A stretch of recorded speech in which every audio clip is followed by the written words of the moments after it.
साथियों, जैसा कि आप जानते हैं फाइनेंशियल ईयर 24-25 की आईटीआर फाइलिंग शुरू है। आप फाइल कर सकते हैं। 15 सितंबर 2025 जो है वो लास्ट डेट है।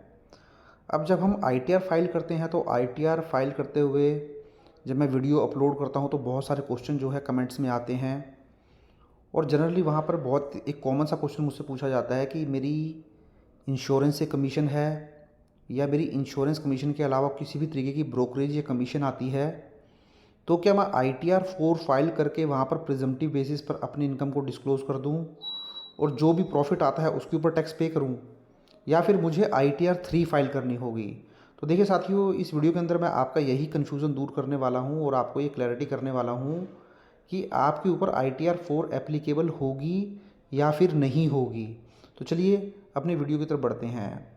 तो देखिए, सबसे पहले तो आप ये जान लीजिए, अगर सेक्शन 194D के अंदर आपके TDS की डिडक्शन की गई है डिडक्टर के द्वारा, तो इसका मतलब वहाँ पर जो आपको कमीशन मिली है वो इंश्योरेंस कमीशन मिली है।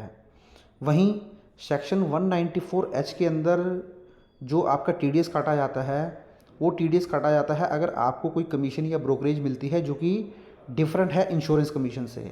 तो अगर इंश्योरेंस कमीशन के ऊपर TDS कटता है तो वो सेक्शन 194D के अंदर कटता है। अगर सेक्शन 194H के अंदर TDS कटा हुआ तो इसका मतलब वो जो कमीशन है या फिर वो जो ब्रोकरेज है वो इंश्योरेंस कमीशन या ब्रोकरेज नहीं है। तो देखिए, अब क्वेश्चन हमारा ये था, क्या आप ITR 4 फाइल कर सकते हैं? तो देखिए, ITR 4 जो है वो फाइल की जाती है अगर आप एक इंडिविजुअल हैं, हिंदू अनडिवाइडेड फैमिली हैं, पार्टनरशिप फर्म है, LLP नहीं होने चाहिए, और आपकी प्रीजम्पटिव इनकम है जो कि आप डिस्क्लोज़ कर सकते हैं सेक्शन 44AD के अंदर अगर आपका बिजनेस है। वहीं सेक्शन 44AD ए के अंदर अगर आप एक प्रोफेशनल हैं, और 44AE के अंदर अगर आप एक ट्रांसपोर्ट का बिजनेस करते हैं। तो इस तरीके से आप अपनी इनकम को इन सेक्शंस के अंदर डिस्क्लोज़ कर सकते हैं। 44AD के अंदर आपको 6% प्रॉफिट डिक्लेयर कर देना होता है अगर आपके ट्रांजैक्शन डिजिटल मोड में है, बैंकिंग मोड में है। वहीं अगर कैश मोड में है तो उसका 8% प्रॉफिट डिक्लेयर कर देना होता है। वहीं 44AD की अगर मैं बात करूं तो प्रोफेशनल्स के ऊपर एप्लीकेबल होता है। यहाँ पे आपको अपना जो भी टर्नओवर है, रिसिप्ट्स है, उसका 50% जो है प्रॉफिट डिक्लेयर कर देना होता है। तो उसके बाद आपकी बुक्स वगैरह मेंटेन करने की किसी भी तरीके की रिक्वायरमेंट नहीं रहती है, सारी ही रिक्वायरमेंट ख़त्म हो जाती हैं। सिर्फ आपको वो मिनिमम प्रॉफिट डिक्लेयर करना होता है। बट अगर आपका एक्चुअल प्रॉफिट उससे थोड़ा ज़्यादा हो तो आप ज़्यादा ही डिक्लेयर करके चलें, क्योंकि ये भी एक कॉमन सा लोगों के माइंड में रहता है कि मिनिमम 6%, 8% और प्रोफेशनल केस में मिनिमम 50% डिक्लेयर कर दो और काम खत्म हो गया, जबकि ऐसा होता नहीं है। अगर आप इन सेक्शंस को ध्यान से पढ़ेंगे तो वहाँ स्पेसिफिकली ये मेंशन किया हुआ है 6%, 8% और actual which ever is higher. Similarly 50% के केस में 44AD के अंदर ADA के अंदर प्रोफेशनल्स के लिए लिखा हुआ है 50% और actual which ever is higher.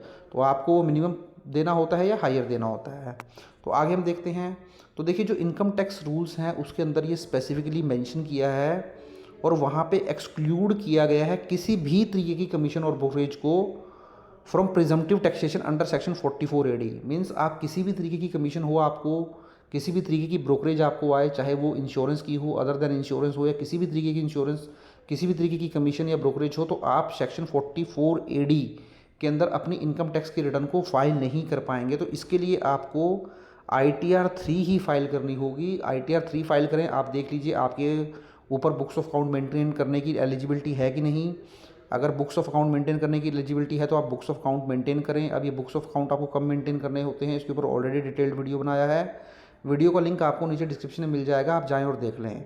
तो बुक्स ऑफ अकाउंट मेंटेन कर लें, अपना प्रॉफिट डिस्क्लोज करें और उसके अकॉर्डिंग ही जो है टैक्स पे करें।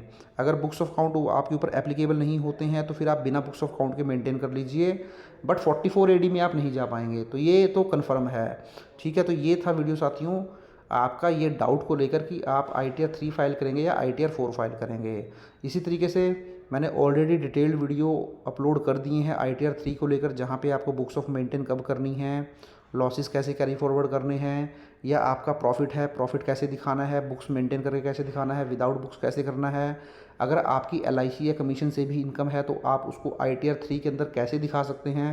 ये सारी ही डिटेल्ड वीडियो मैंने अपलोड की हुई हैं। आपको ये सारी ही वीडियो इस वीडियो के डिस्क्रिप्शन में मिल जाएंगी। एक बार आप डिस्क्रिप्शन में जाएं, चेक कर लें, सारी ही वीडियो वहाँ मिल जाएंगे। इसके अलावा ITR 1 आपको फाइल करनी है, ITR 4 फाइल करनी है, ITR 2 फाइल करनी है, सारी ही वीडियो आपको मिल जाएंगी। आप जाएं और देख लें। तो चैनल पे आपने फर्स्ट टाइम विजिट किया तो चैनल को भी एक बार ज़रूर सब्सक्राइब कर लें। Thank you very much, have a nice day, take care.